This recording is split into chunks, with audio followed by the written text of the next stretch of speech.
এই তদন্ত রিপোর্ট জনগণের সামনে প্রকাশ করে জনগণকে বুঝতে দেবেন এই হত্যাকাণ্ডের সাথে কারা জড়িত, বিডিআর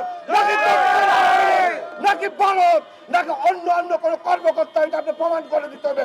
বিডিআর দোষী না, বিডিআর বিদ্রোহী না, বিডিআর হত্যাকারী না। আপনারা সকলে জানেন ঘটনাটা ঘটেছে পিলখানায় না, সাংবাদিক মুন্নিশার মাধ্যমে ষড়যন্ত্র করে, যার তদন্ত কমিশনের নাম এসেছে মুন্নিশার মাধ্যমে ষড়যন্ত্র করে পুরা বাংলাদেশে পিলখানার ভিতরে এবং বাইরে আর 46টা স্থাপনায় এই ধরনের ষড়যন্ত্র করে মিথ্যা বিদ্রোহের তকমা দিয়ে লাগিয়ে দিয়েছেন। এবং এই বিদ্রোহের দায়ে পিলখানার ভিতর এবং বাইরে প্রায় 18,000 প্লাস বিডিআর সদস্যকে বিভিন্নভাবে চাকরিচ্যুত করা হয়েছে এবং 850 জন বিডিআর সদস্য তাদেরকে ফৌজদারি মামলায় কারাগারে রাখা হয়েছে। তার মধ্যে বর্তমানে অনেকে জামিন পেয়েছে এবং অনেকে এখনো জামিন পায় নাই। আমরা দাবি করব এবং দাবি জানাচ্ছি বর্তমানে যারা নিরপরাধ বিডিআর সদস্য কারাগারে আছে তাদেরকে দ্রুত যেন জামিনের ব্যবস্থা করা হয়।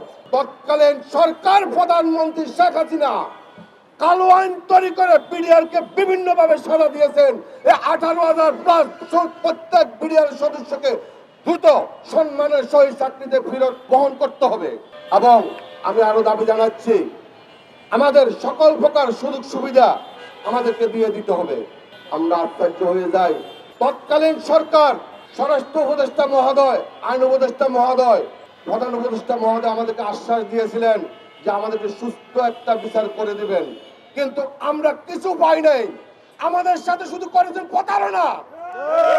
বর্তমান বাংলাদেশ সরকারের মাননীয় প্রধানমন্ত্রী আপনি হলেন, আপামর জনতা বাংলাদেশ সকলের মাথার নয়নমণি। আপনি ভুলে যাবেন না আপনি বাংলাদেশ প্রেসিডেন্ট জিয়াউর রহমানের ছেলে, আপনি তিনবারের প্রধানমন্ত্রী আবসীন বেগম খালেদা জিয়ার ছেলে।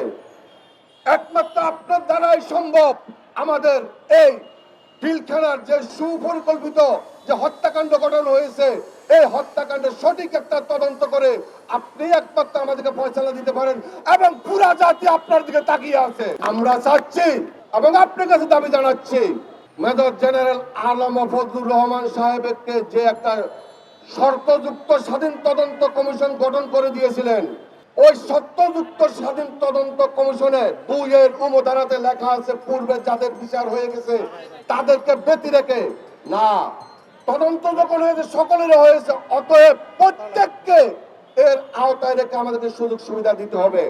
এবং পূর্বের আলমুর রহমান ফজলুর রহমান স্যার বলে গেছেন রিপোর্টটি জনসম্মুখে পাবলিক করার জন্য, কিন্তু তৎকালীন প্রধান উপদেষ্টা মহোদয়, আইন উপদেষ্টা মহোদয় এবং স্বরাষ্ট্র উপদেষ্টা মহোদয় এটা জনগণের সম্মুখে প্রকাশ করেন নাই।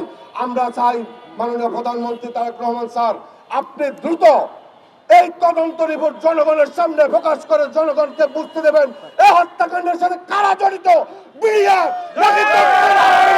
নাকি ভারত নাকি অন্য কোনো কর্মকর্তা, এটা আপনি প্রমাণ করে দিতে হবে। বিডিআর দোষী না, বিডিআর বিদ্রোহী না, বিডিআর হত্যাকারী না।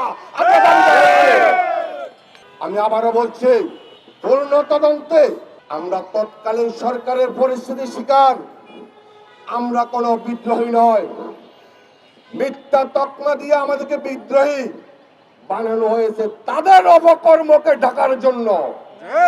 ইতিমধ্যে আলম ফজলুর রহমান স্যারের তদন্তে উঠে এসেছে এই হত্যাকাণ্ডের সাথে কারা জড়িত, এই হত্যাকাণ্ডের সাথে কারা জড়িত ইতিমধ্যে তা প্রমাণ হয়ে গেছে। অতএব এই হত্যাকাণ্ডের সাথে যারা জড়িত পরামর্শদাতা এবং পরিকল্পনাকারী হত্যাকারী প্রত্যেককে পুনরায় দ্রুত গ্রেপ্তার করে বিচার শুরু করার জন্য আমরা দাবি জানাচ্ছি।